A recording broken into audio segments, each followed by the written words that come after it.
to ensure disruptions were kept to a minimum. Let me share a few examples with you. On the commercial banking side, we have retained almost 100% of client-facing personnel and have experienced negligible customer loss. Obviously, keeping the relationship managers has helped retain the customers. Despite distractions from the acquisition and integration process, there has been no material drop-off in enterprise loan production, and their pipeline remains as strong as it was when they joined Rockland Trust in July. On the retail banking side, it is again important to emphasize that we did not close any enterprise branches, and all enterprise branch employees were retained. Excluding ICS and municipal deposits, all enterprise branches have exceeded our 95% deposit retention target, with approximately 60% of these branches having stable to increasing deposit balances. Given the acquired bank typically loses 10% of their deposits post-deal, we are delighted with our performance. In the fourth quarter, we opened 271 business relationships and 837 new consumer relationships in the acquired branches. Within our investment management group, we've been able to retain almost all employees we have targeted. The caliber of talent and strength of the client base and the depth of relationships between colleagues and clients are outstanding at both Rockland Trust and Enterprise. At a client-centric focus, and the cultural integration has been excellent. Secondly, we made solid progress on the credit front. Our net charge-offs averaged just 11 basis points over the last 3 quarters of the year, and the challenges within our office portfolio are identifiable and manageable. Third, we continue to rebalance our commercial lending business. C&I loans increased 9% organically in 2025 and now represent 25% of total loans versus 22% at year-end 24. Commercial real estate balances, while down 3.6% organically from year-end 2024, were flat from the third quarter. Our CRE concentration stood at 289% at year-end. We believe we have achieved most of the targeted reduction in transactional CRE business. Total commercial loans closed and were $789 million in the fourth quarter, up from $754 million last quarter. Funding on these commitments were $454 million versus $396 million last quarter. 52% of fourth quarter fundings were C&I. Our middle market C&I group continues to gain momentum, as evidenced by the fact that it represented 27% of total closed commitments in the quarter. The regional banking group, which represents Rockland's traditional lending business, accounted for 39% of total closed commitments.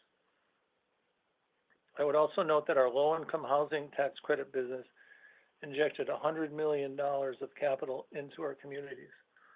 And lastly, we were named Massachusetts Third-Party Lender of the Year for 2025, showing solid progress in the SBA space. Fourth, we generated solid organic growth in non-time deposits of 4.2% in 2025, which has been a historical strength of ours. DDAs represent a healthy 28% of overall deposits, about where we were pre-pandemic.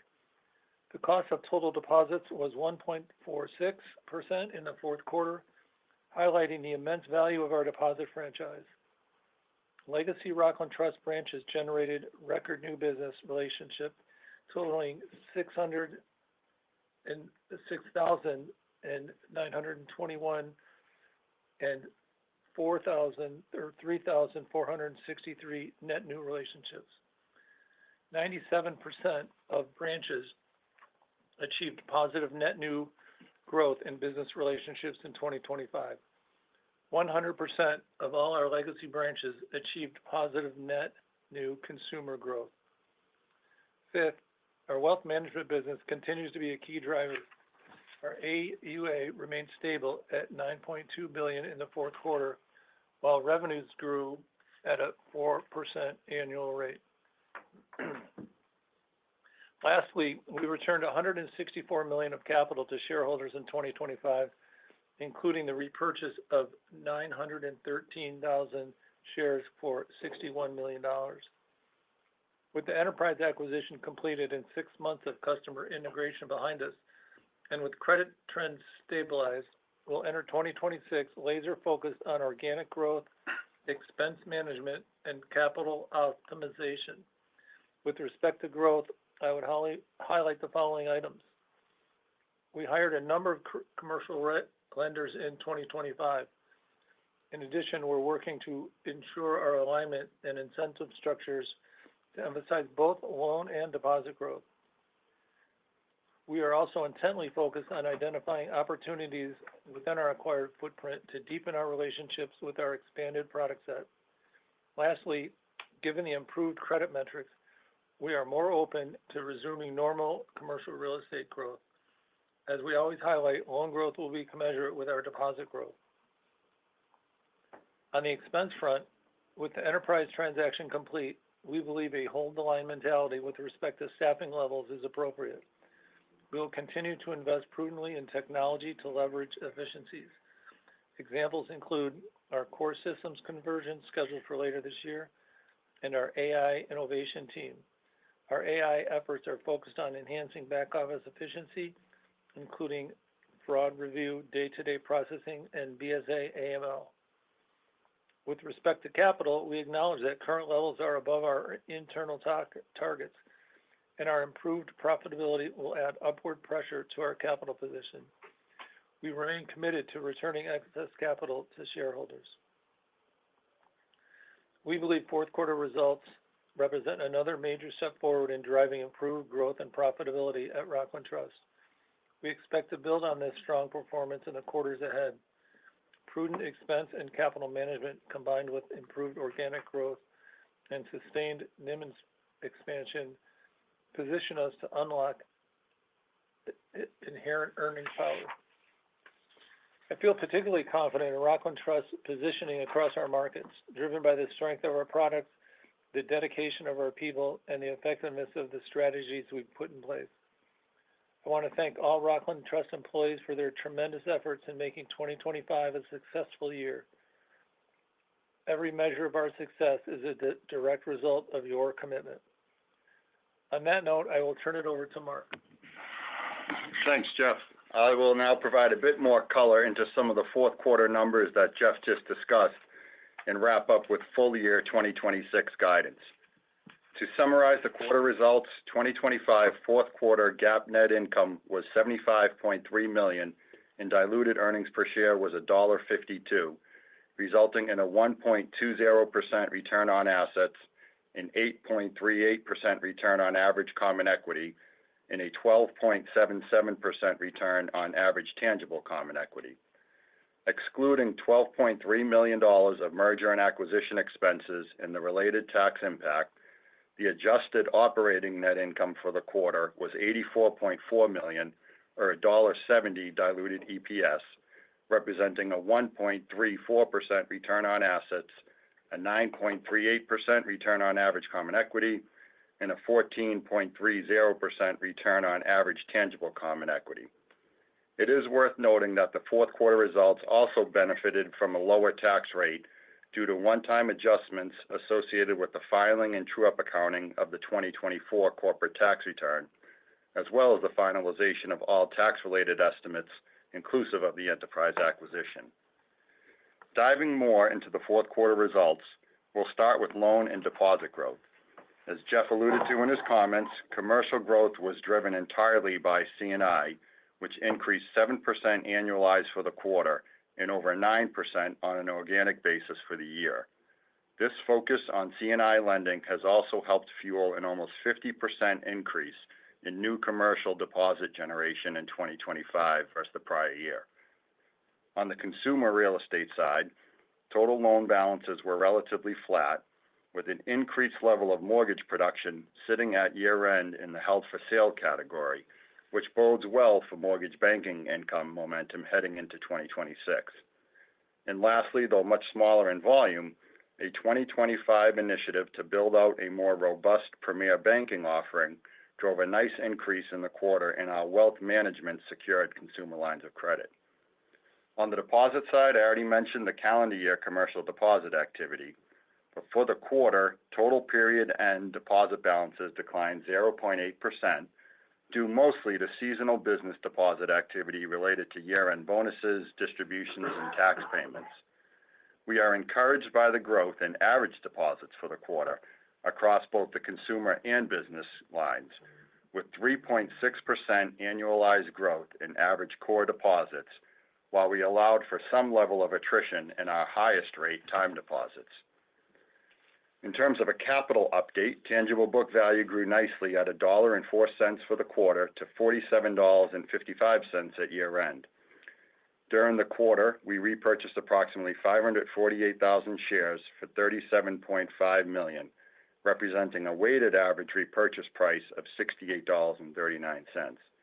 And as Jeff noted, we are committed to returning capital to shareholders via buyback in a prudent manner throughout 2026. Shifting gears to asset quality, the overall picture remains very stable. Total non-performing assets stayed relatively consistent at $85.7 million, or 0.45% of total loans.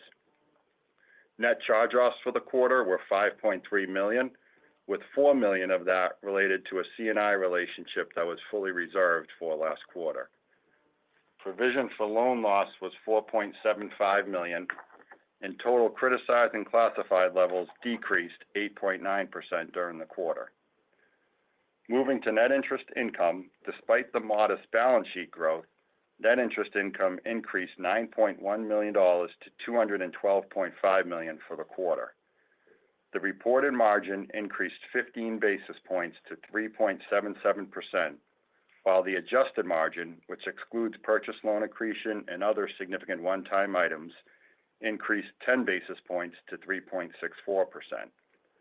Breaking down the components of that 10 basis point increase, first, we were able to effectively reduce our cost of deposits by 12 basis points during the quarter to an impressive 1.46% total cost of deposits. This reflects an approximately 30% beta on the average Fed funds decrease of 40 basis points quarter over quarter, right in line with our expectations. Second, loan yields stayed relatively flat when excluding purchase loan accretion, as immediate repricing on floating rate loans was nicely offset by continued yield expansion from cash flow repricing. And lastly, the vast majority of the securities book continues to see yield expansion driven by repricing. Our fee income businesses performed right in line with expectations for the quarter. Assets under administration ended the year at $9.2 billion, with the expanded footprint and resources providing nice momentum heading into 2026. And we are optimistic that both loan level swap and mortgage banking income should continue to serve as a natural hedge against any pressure over longer term rates. On the expense side, I would point you to slide 12 in our earnings deck to provide some context over the fourth quarter results, in addition to providing insight into our 2026 guidance, which I'll soon share. As noted on this slide, total fourth quarter expenses of $142 million on an operating basis represent a 3.7% increase versus the prior quarter, which can primarily be attributed to a number of large one-time or outsized expenses. To highlight a few, the fourth quarter included a $2 million increase in incentive expense versus the prior quarter, $750,000 of consulting expense related to our 2026 core system upgrade, a $750,000 swing in equity securities valuations, an updated FDIC insurance premium assessment, which created an almost $1 million change quarter over quarter, and approximately $325,000 in snow removal expense. So as noted on this slide, which is difficult to extract from the noisy reported results, we peg our core expenses plus full cost saves from enterprise right around the $136 million number for a quarter. With that, I'll now finish up with full year 2026 guidance. Before I get into the various components, a lot of the fundamentals that we have been highlighting over the last few quarters give us strong conviction in our ability to improve earnings in a focused, sustainable manner throughout 2026. As such, we have established two primary profitability targets for the fourth quarter of 2026. The first is return on average assets of 1.4%, and the second is return on average tangible capital of 15%.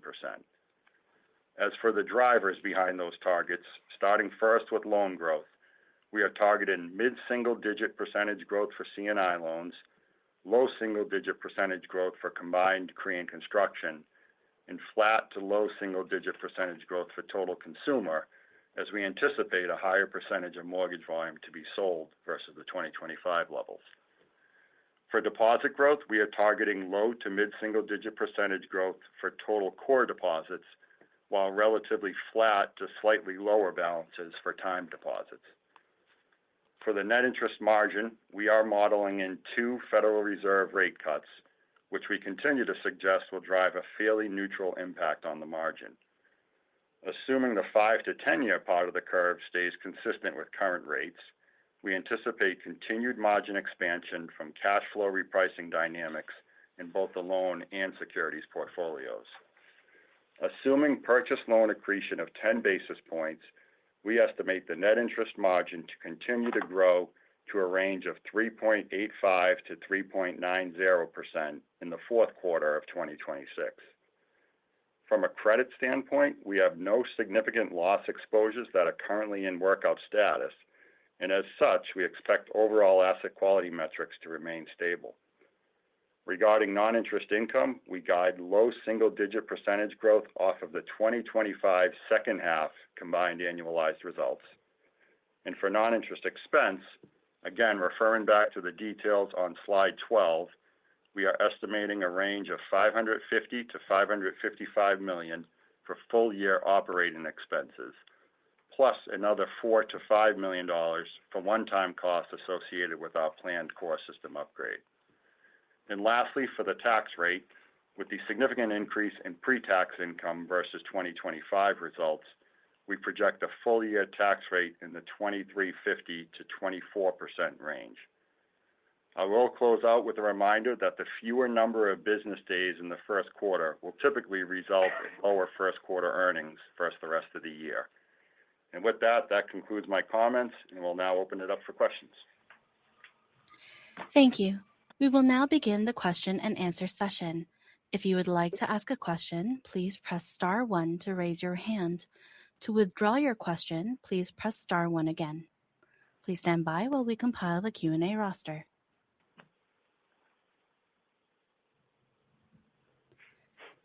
Your first question comes from the line of Jared Shaw with Barclays. Your line is open. Please go ahead. Hey, everybody. Good morning. Hi, Jared. Morning. Maybe if we could just start with the on the credit side and in slide 9 with the office.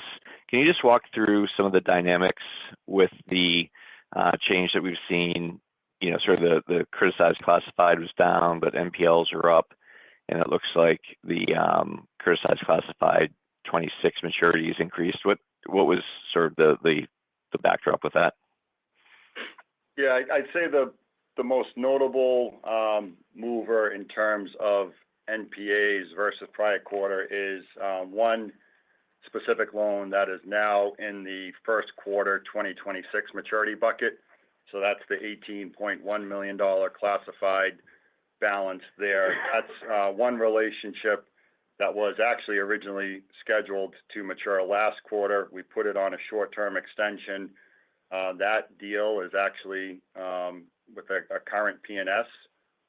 We expect that to go through. Right now, the negotiations are going well. The appraisal we had on that actually suggested there was sufficient protection from a valuation standpoint, but the P&S that is in process suggests a small loss there. So we did reserve about a $2 million loss in the fourth quarter, so that's already in the allowance. But we expect that to get resolved here early in 2026.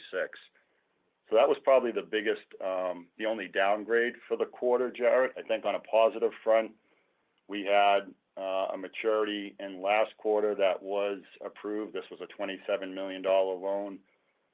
That continues to perform well. That was actually upgraded from a risk rating standpoint. When you look out into 2026 and you look at the criticized and classified levels that are disclosed, it's really just a handful of loans. As I mentioned in my guidance, there isn't really anything out there that has imminent loss exposure that we feel exposed to. I think anything with a very modest loss like the one I just talked about, we've already specifically reserved for. So we feel good about the office book. Okay, thanks. And then maybe shifting over to deposits, as we move through the year and with that guidance or backdrop, where do you see betas coming through with potentially a couple more cuts here? Do you still feel like you can get 20% in the non-CD beta and 80% in CD, or how should we think about that? Yeah, I do, Jared. I think fourth quarter was a really good example of our ability to do that. I talk a lot about how this deposit franchise is structured. We have really good visibility into, a lot of the small balance core deposits that we don't move a lot on, what we would call our rack rate pricing. We're probably only in a 5 to 10% beta in that bucket, but it's the higher rate, more sensitive, where we do very deliberate what we call exception pricing, and that's the bucket where we typically are seeing 70 to 80% betas. So that combined methodology gets you to that 20%, give or take, all in deposit beta on the non-time deposits. And we've talked a lot about keeping the CD book relatively short for that reason as well. So we are really well positioned to continue to get some cost savings on the CD book if you see the Fed continuing to cut. Okay. And if I could just sneak one final one in, looking at capital continuing to grow and the success you've had with some of the deals in the past, what's the outlook on M&A? And, I guess maybe what's the sort of the feeling on the ground from potential sellers in the market? Yeah, so we've said this a lot over the last few quarters, but we're really not focused on M&A at the moment. The priorities are organic growth, watching our expenses, and focused on the conversion that's coming towards the latter part of the year. And we got to get the conversion right. You don't get a second chance if you don't. And we were able to get the conversion at Enterprise done, we think, pretty well. And so we're working at making sure the same experience happens with the entire Enterprise come October. And so those are the things that we're really focused on. I would say M&A is not one of them. Okay, thanks.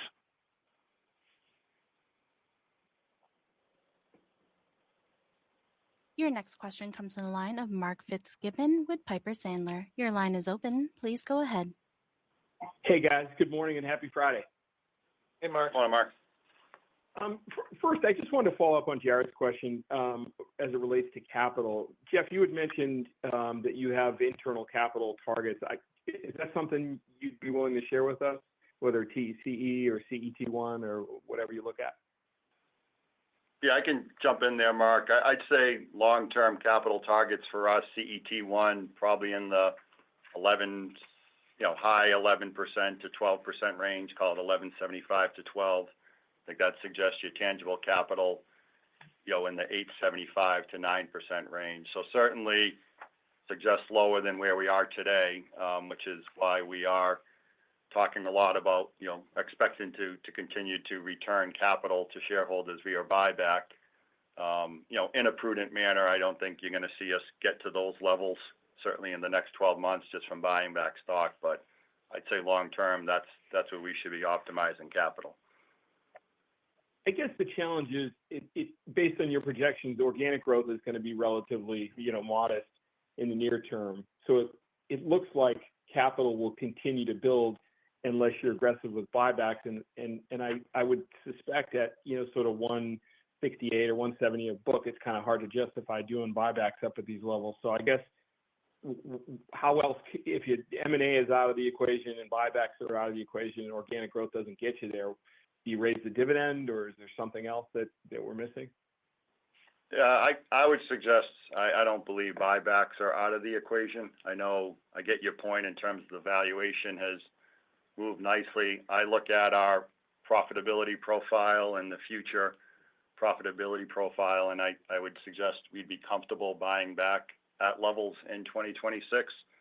So I think that the target would be to keep capital fairly flat via buyback through 2026 and allow us to deploy capital, hopefully in a better growth environment heading into 2027.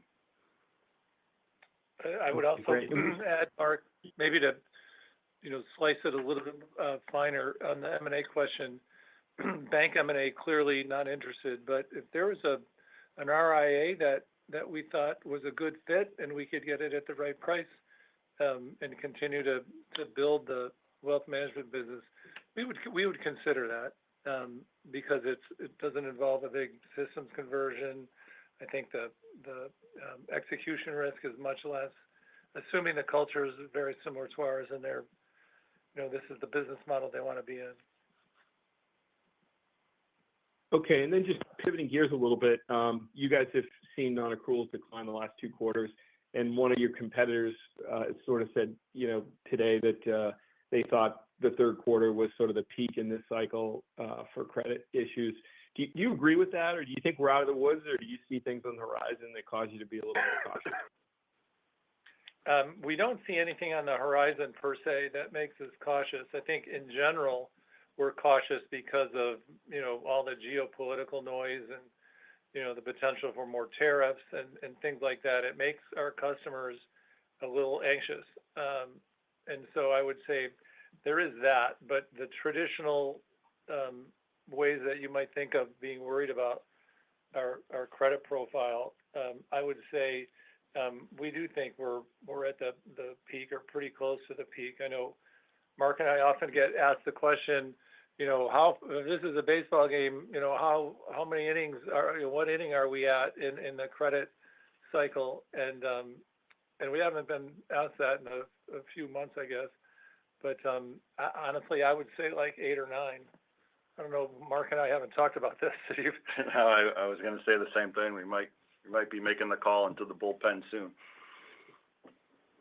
Okay, great. And then lastly, I guess framing the M&A question a little bit differently, there's a bunch of similar-sized banks in Eastern Massachusetts today. I guess philosophically, I'm curious, do you think that a well-structured and priced MOE can work? I have a bias against MOEs just because they're difficult to manage. There's more risk in it. The ones that have worked, I think, are fewer than the ones that haven't worked. And you need to have one person in charge. And invariably, with these MOEs, you get like, okay, you get a position here, then you get a position here. It's like a trade-off.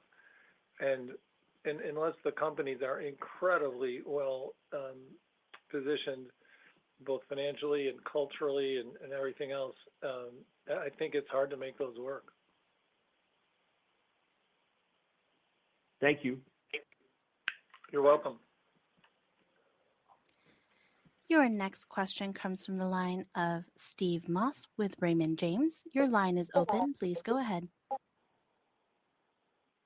Good morning, guys. Steve. Maybe just starting here on loan pricing here. Just kind of curious what you guys are seeing in the market for C&I and CRE loans these days. Yeah, it's competitive. I think not surprisingly in our market. I think in some C&I deals you're seeing some of the spreads, competitively bidding out under 200 basis points, but we're getting our fair share of deal flow at the pricing we would like, which is 200 plus. So I think in the fourth quarter, all in, you saw total loan yields in the mid sixes. So that kind of reflects the pricing that we'd like to be getting in an environment like this. So I think as long as we're kind of my caveat there on the margin guidance, as long as you're seeing the 5-7 year part of the curve stay where it is, I'd like to see loan yields staying in that range, which has given us the nice lift on the the repricing aspect of it.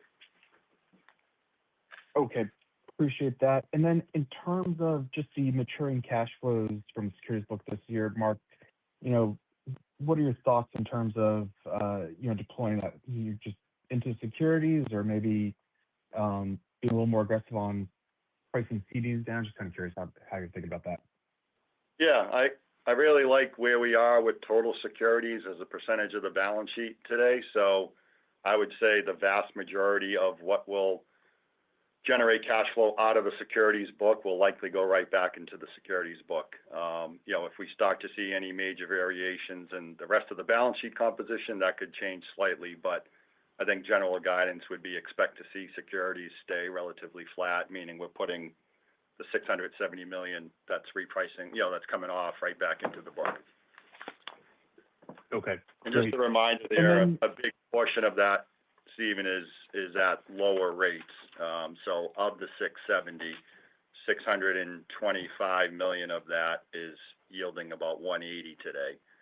So if we're conservatively assuming to put that back into 4% securities, that's a nice lift to the securities book throughout 2026. Yes, 100% on that.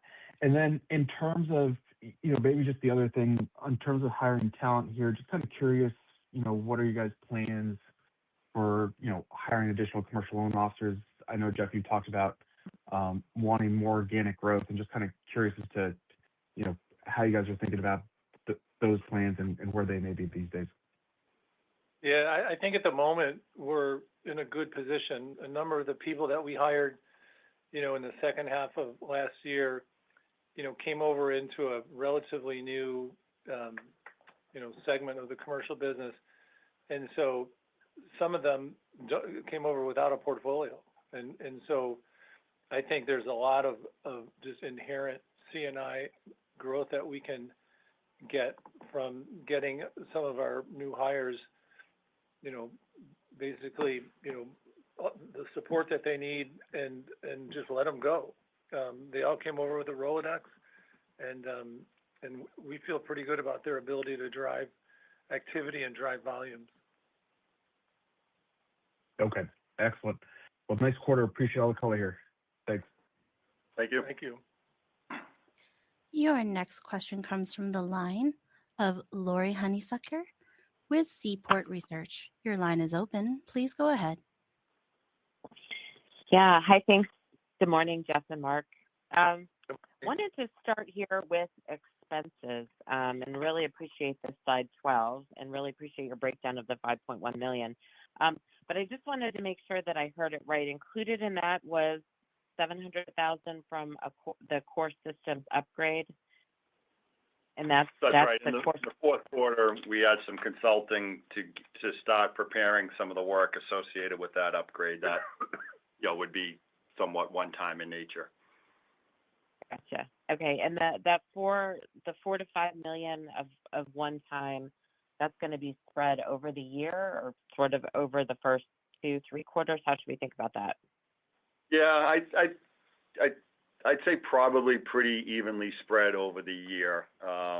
Maybe a little bit more in the first quarter to come, but if I had to guess, it's probably $1 million or $2 million here in the first quarter, probably another $1 million or $2 million in the second quarter, and then as we get to the October timeline, it probably I think a lot of that will be the work that needs to happen over the next 6 months, including third-party consulting, to just get a lot of the processes documented as we gear up for that conversion. Okay, and the conversion is in October. That's right. If you recall, we were originally talking about it as May, as we started to do some of the initial work in lining up all the teams that are going to be needed. We just felt it was appropriate to give us a bit more time.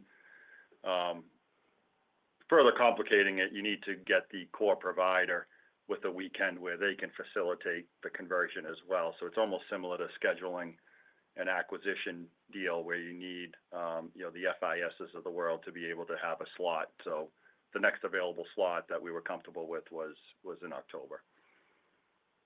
Okay. And then you mentioned the AI innovation team. What is your spend this next year on AI? Will you share that? I actually don't know what the spend is, but I can tell you what we're doing about it. Because I think one of the things that could get people caught up in the AI space is trying to boil the ocean and do too much. And so what we've been doing is, putting a governance model in place and then have all the kind of AI business use cases flow through this governance to make sure that we're thinking about the right thing. We don't want to have, every one of our different business units all off doing their own kind of AI skunk works.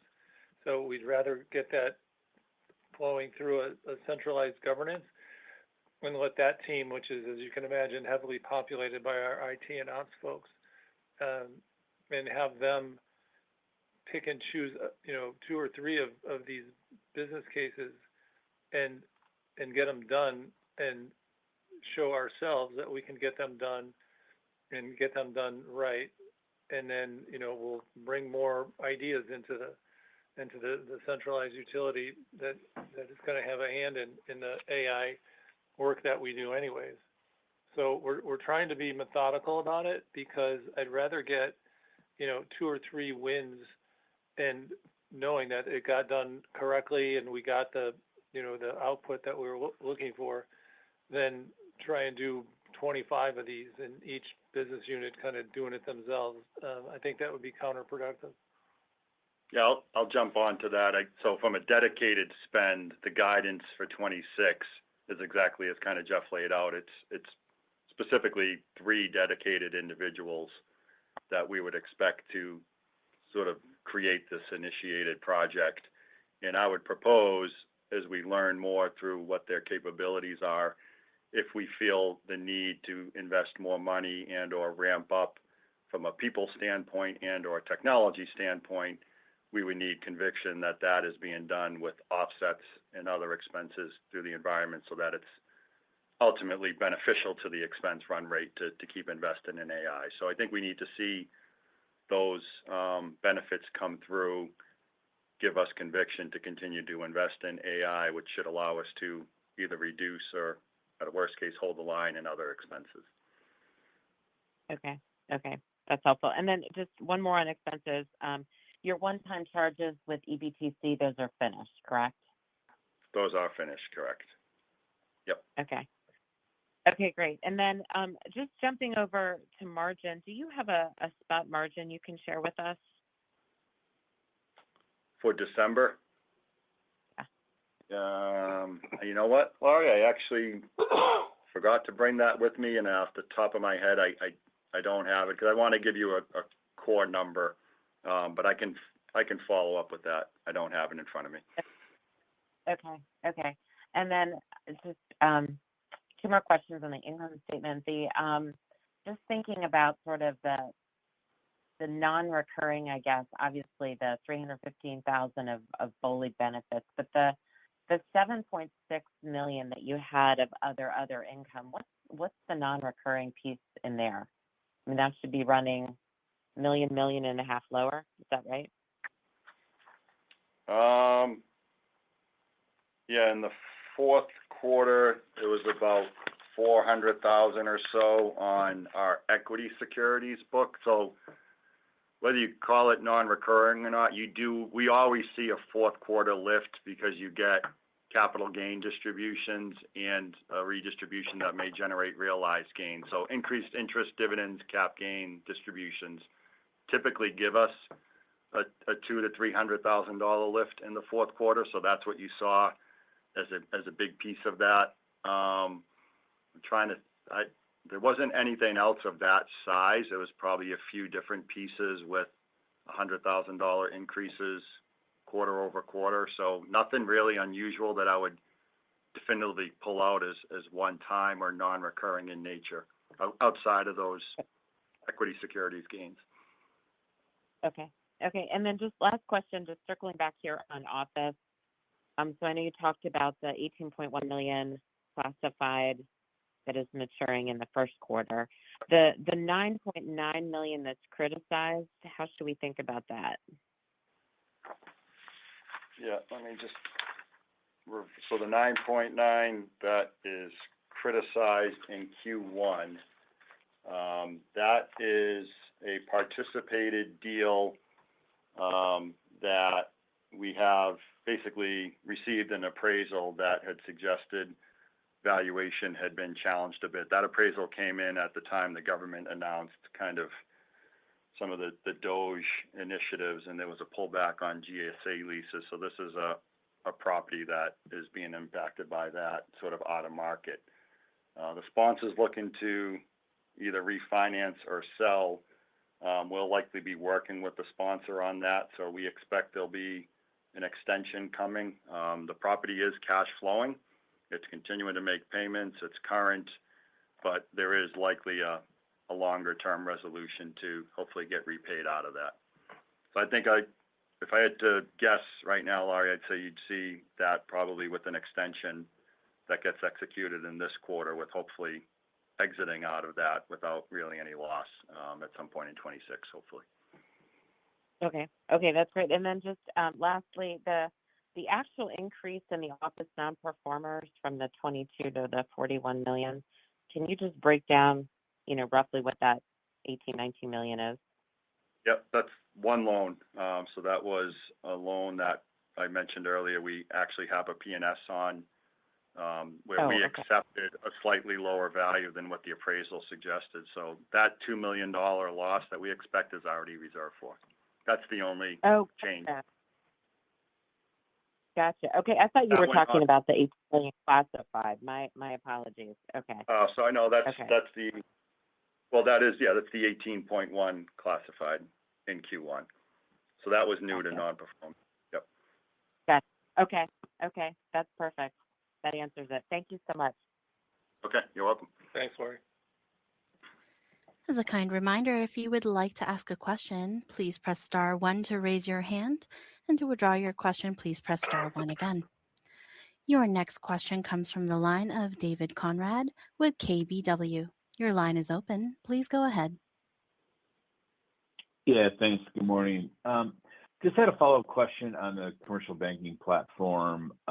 Your guide for 26, mid-single digit increases is fair.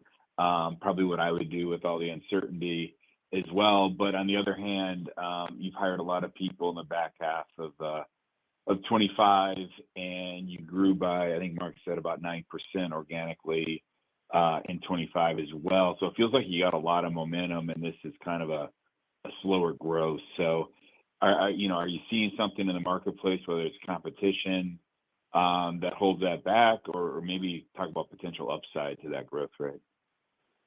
Yeah, so there probably is some potential upside, just because I know all the people we hired last year, and they're all very, very talented. I would also point out that in addition to just getting our teams that are already doing well, pushing them to do even more, we had one line of business that we started in 25, will be done in 26, that we just decided it wasn't where we wanted to be. And so we wound up, we're in the middle, I should say, of exiting that business. It's around $100 million, give or take. And so we've been in process of moving that. So any of the growth that you see is going to include $100 million of runoff in this specific business segment. And that's a little bit of the headwinds that, I think if we wind up, we're sitting here at the end of the year and we exclude the impact of that runoff, I think the low to mid single digit percentage increase could be higher. Got it. Okay, then what type of loans were in this specific segment you're running now? It's our floor plan business, not to be confused with our ABL business, which we like a lot. This was a business that had floor plan lines to very small used car dealerships. It was a bit of a legacy Rockland Trust business. And we just got to the point that we didn't have the right systems to help track the collateral, and the loans were small. We didn't think the outlook for this business was good, given the nature of the business. A lot of the floor plan companies are consolidating, just like the OEM part of this, and so to the extent that this just really didn't fit our risk profile. Got it. And I know historically those loans are actually pretty tight credit spreads as well. Yeah, can be. Yeah. Okay. Thank you. You're welcome. There are no further questions at this time. I will now turn the call back to President and CEO Jeff Tengel for closing remarks.